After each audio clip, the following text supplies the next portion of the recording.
ನಮಸ್ಕಾರ. ಅರಿಯಿತು ಮನವು ಸಂಚಿಕೆಗೆ ಸ್ವಾಗತ. ಇಂದು ನಾವು ನಮ್ಮ ಮಕ್ಕಳು ಮತ್ತು ನಾವು ಮನೋವೈಜ್ಞಾನಿಕ ಲೇಖನಗಳು, ಸಂಪಾದಕರು ಬಳ್ಳೆಕೆರೆ ಹನುಮಂತಪ್ಪ ಇವರು ಬರೆದಿರುವ ಪುಸ್ತಕದಿಂದ ಮಕ್ಕಳ ಬೆಳವಣಿಗೆಯಲ್ಲಿ ಯಾವ್ಯಾವೆಲ್ಲ ಅಂಶಗಳು ಪರಿಣಾಮ ಬೀರುತ್ತದೆ ಈ ಬಗ್ಗೆ ತಿಳ್ಕೊಳ್ಳೋಣ. ಇಂದು ಮಗುವಿನ ಲಾಲನೆ, ಪಾಲನೆ, ವಿದ್ಯಾಭ್ಯಾಸ ತಂದೆ ತಾಯಿಗಳಿಗೆ ಒಂದು ದೊಡ್ಡ ಸವಾಲು.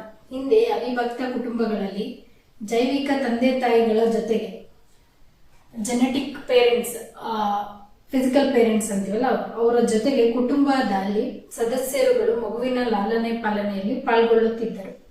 ಸೊ ಈ ಅವಿಭಕ್ತ ಕುಟುಂಬದಲ್ಲಿ ಅಪ್ಪ ಅಮ್ಮನ ಜೊತೆನೆ ಚಿಕ್ಕಪ್ಪ ಚಿಕ್ಕಮ್ಮ, ದೊಡ್ಡಪ್ಪ ದೊಡ್ಡಮ್ಮ, ಅಜ್ಜಿ ತಾತ, ಅತ್ತೆ ಮಾವ ಇಂದ ಹಲವಾರು ಸಂಬಂಧಗಳು ಆ ಬೆಳವಣಿಗೆಗೆ ಅವ್ರದೇ ಆದ ಕಾಂಟ್ರಿಬ್ಯೂಷನ್ ಕೊಡ್ತಾ ಇದ್ರು. ಈಗ ವಿಭಕ್ತ ಕುಟುಂಬಗಳಲ್ಲಿ ಕಿರಿಯ ವಯಸ್ಸಿನ ತಂದೆ ತಾಯಿಗಳಿಗೆ ತಮ್ಮ ಮಗುವಿನ ಲಾಲನೆ ಪಾಲನೆ ಹೇಗೆ ಮಾಡಬೇಕೆಂಬುದು ಗೊತ್ತಿಲ್ಲ. ಮಗು ಚೆನ್ನಾಗಿ ಬೆಳೆಯಲು ಏನೇನು ಬೇಕು, ಏನೇನು ಬೇಡ ಎಂಬುದು ತಿಳಿದಿರುವುದಿಲ್ಲ. ಎಲ್ಲರಿಗೂ ಒಂದು ರೀತಿ ಹೊಸ ಎಕ್ಸ್ಪೀರಿಯನ್ಸು. ಯಾರೋ ಅನುಭವಸ್ಥರು ಅವ್ರ ಜೊತೆಗೆ ಮಾರ್ಗದರ್ಶನ ಮಾಡೋಕ್ಕೆ ಇಲ್ಲದೆ ಇರೋದು ಇತ್ತೀಚೆಗೆ ಪೇರೆಂಟಿಂಗ್ ದೊಡ್ಡ ಸವಾಲಾಗೋಕ್ಕೆ ಇದು ಒಂದು ಮುಖ್ಯ ಕಾರಣ ಆಗ್ತದೆ.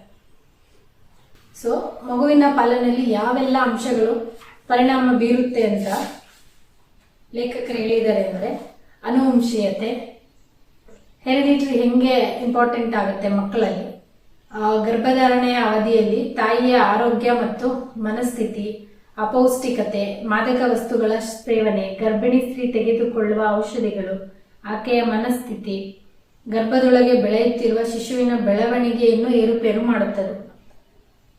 ಅನುವಂಶೀಯತೆ, ತಂದೆ ತಾಯಿ ಮತ್ತು ಕುಟುಂಬದ ಗುಣಾವಗುಣಗಳನ್ನು ಜೀನ್ ಮುಖಾಂತರ ಪ್ರಕೃತಿ ವರ್ಗಾಯಿಸುತ್ತದೆ. ಈ ಜೀನ್ಗಳ ಸ್ವಭಾವ, ಯಾವ ಜೀನ್ ಯಾವ ಗುಣ ಪ್ರಧಾನ, ಯಾವ ಜೀನ್ ಯಾವ ಗುಣ ದುರ್ಬಲ ಅಭಿವ್ಯಕ್ತಿ ಪಡೆದಿರುತ್ತದೆ ಎಂಬುದರ ಮೇಲೆ ನಿರ್ಧರಿತವಾಗುತ್ತದೆ.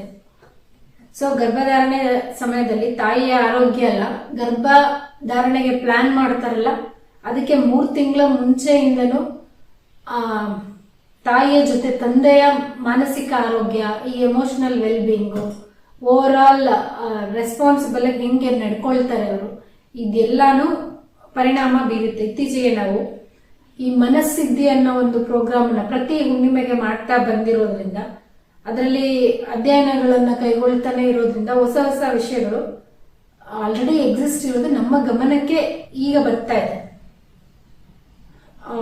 ತಾಯಿಯಷ್ಟೇ ಇಲ್ಲಿ ತಂದೆಯ ಮಾನಸಿಕ ಸ್ಥಿತಿ ಹೇಗೆ ಮುಖ್ಯ ಆಗ್ತಾ ಹೋಗುತ್ತೆ. ಕನ್ಸೀವ್ ಆದ್ಮೇಲಲ್ಲ, ಕನ್ಸೀವ್ ಪ್ಲಾನ್ ಮಾಡ್ತಾರಲ್ಲ ಅದಕ್ಕೆ 3 ತಿಂಗಳ ಹಿಂದೆಯಿಂದನೂ ಆ ಫರ್ಟಿಲಿಟಿ, ಆ ಕ್ವಾಲಿಟಿ ಎಗ್ ರಿಲೀಸ್ ಇರ್ಬೋದು, ಆ ಸ್ಪರ್ಮ್ ರಿಲೇಟೆಡ್ ಇರ್ಬೋದು, ಎಲ್ಲಾನು ಒಟ್ಟಾರೆಯಾಗಿ ಹಿಂಗೆ ಪರಿಣಾಮ ಬೀರುತ್ತೆ ಅನ್ನೋದು ನಿಜವಾಗ್ಲೂ ಆಶ್ಚರ್ಯಕರ ಸಂಗತಿನೇ ಹೌದು.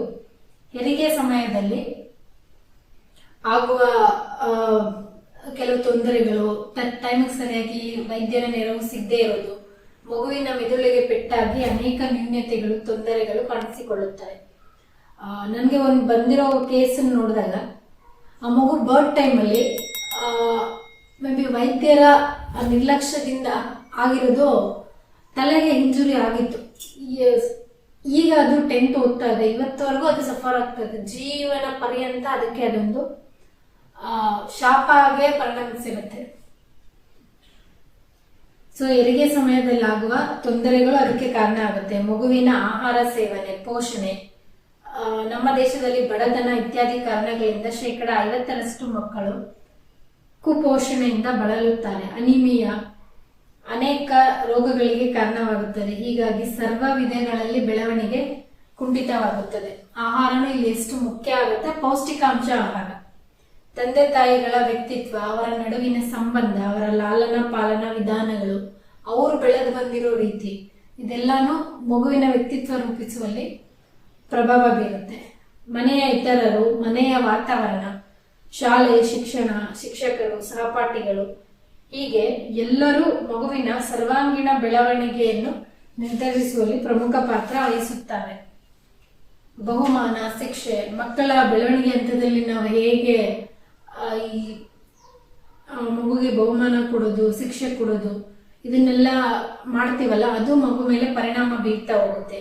ಅತಿಯಾದ ಶ್ಲಾಘನೆ ಅಥವಾ ಮೆಚ್ಚುಗೆ, ತಿರಸ್ಕಾರ, ಹೀನಾಯ ಶಿಕ್ಷೆ ಎರಡೂ ಬೆಳವಣಿಗೆ ದೃಷ್ಟಿಯಿಂದ ಒಳ್ಳೆಯದಲ್ಲ. ಅತಿಯಾಗಿ ಮುದ್ದನು ಮಾಡಬಾರ್ದು, ಹಂಗೆ ಅತಿಯಾಗಿ ತಿರಸ್ಕಾರನೂ ಮಾಡಬಾರ್ದು. ಬ್ಯಾಲೆನ್ಸ್ಡ್ ಆಗಿರ್ಬೇಕು.